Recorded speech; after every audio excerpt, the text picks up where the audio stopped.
Bonjour tout le monde, ici Latour. Aujourd'hui, on va voir les tableaux. Les tableaux, ça va être très utile en C++ si vous voulez emmagasiner des données, sauvegarder des données. On va regarder ça tout de suite. Comme vous vous rappelez, on utilise trois fichiers. Le fichier en tête, notre fichier source où est-ce qu'on va avoir l'implémentation de nos fonctions et notre fonction principale. Et vous vous rappelez de cette instruction. Ça va nous permettre de vérifier ça ressemble à quoi quand on va démarrer le débugger. On va commencer immédiatement. La première étape, comme vous vous rappelez, on fait la déclaration de notre fonction. Donc, on va voir comment faire afficher un tableau. Donc, affiche tableau. On a appelé notre fonction. Ensuite de ça, c'est sûr, j'aurais pu vous montrer comment faire un tableau tout de suite dans la fonction principale, mais on va s'habituer à utiliser les fonctions. Comme ça, si jamais vous voulez utiliser votre tableau ailleurs, vous allez facilement être capable de l'importer à l'aide des déclarations comme includeHeader.h. Ça va être très utile au lieu d'avoir à toujours copier puis coller votre code ailleurs. Donc, on l'a déclaré dans le fichier en tête. Maintenant, on va faire l'implémentation.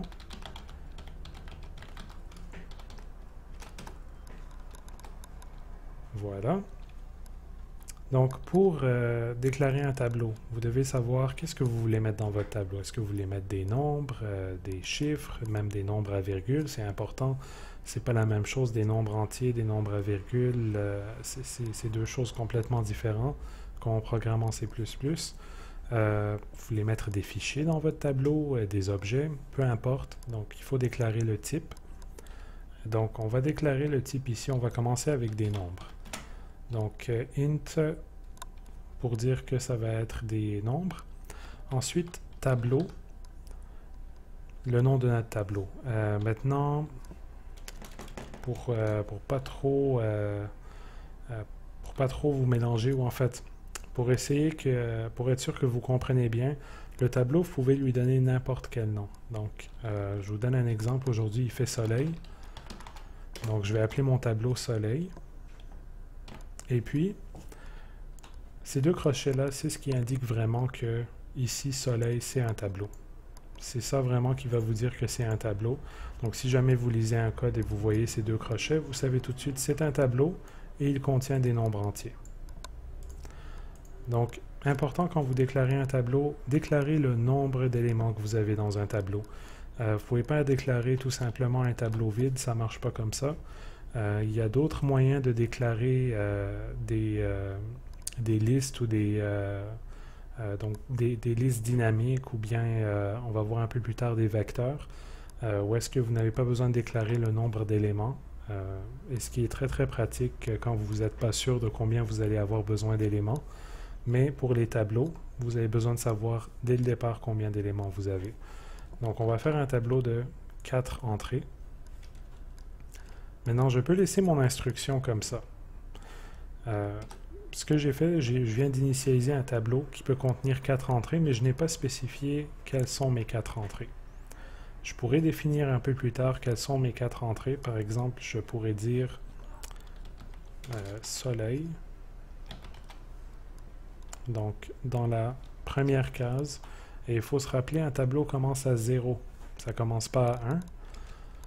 Et je vais donner un petit peu plus d'explications par rapport à ça. Donc, je pourrais dire soleil 0 est égal à 1. Donc, c'est égal à la valeur 1. Puis après, je pourrais continuer puis dire soleil 1. Donc, ma deuxième valeur est égale à 2. Et ainsi de suite. Vous pouvez aussi déclarer le tout dès le départ. Donc, on va effacer ça. En fait, qu'est-ce que je vais faire? Je vais vous le laisser au cas où il y en a qui prennent des notes.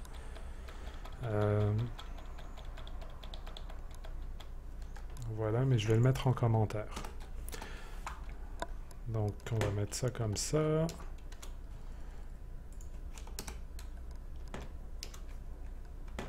Voilà. Donc, il vous pouvez déclarer les valeurs dès le départ. Donc, je vais déclarer, disons, 23, c'est mon premier chiffre. 25, c'est mon deuxième. 32, 11 et 8.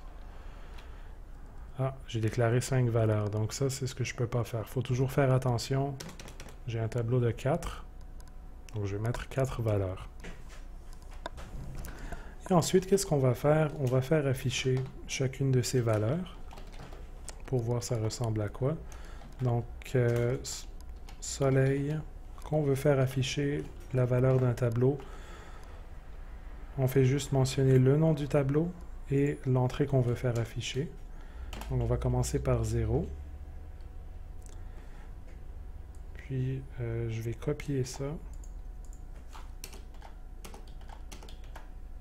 Voilà. Donc 0, 1, 2, 3, 4. Puis je vais rajouter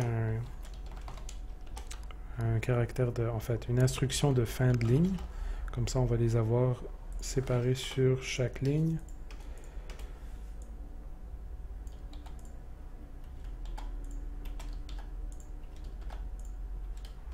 Donc, vous voyez, j'ai fait copier-coller 5 fois. C'est sûr, j'aurais pu utiliser une boucle.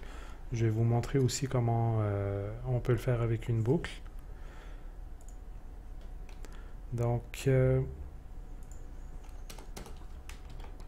ici, vu que j'ai utilisé std2.cout, c'est important d'inclure ma classe. Voilà. Input, output, stream. Pas oublier les points-virgules à la fin de la déclaration de notre tableau. Et voilà. Donc, retournons à notre fichier principal. Notre fonction est là. Donc, on va appeler la fonction affiche tableau. Voilà. Et regardons ça ressemble à quoi.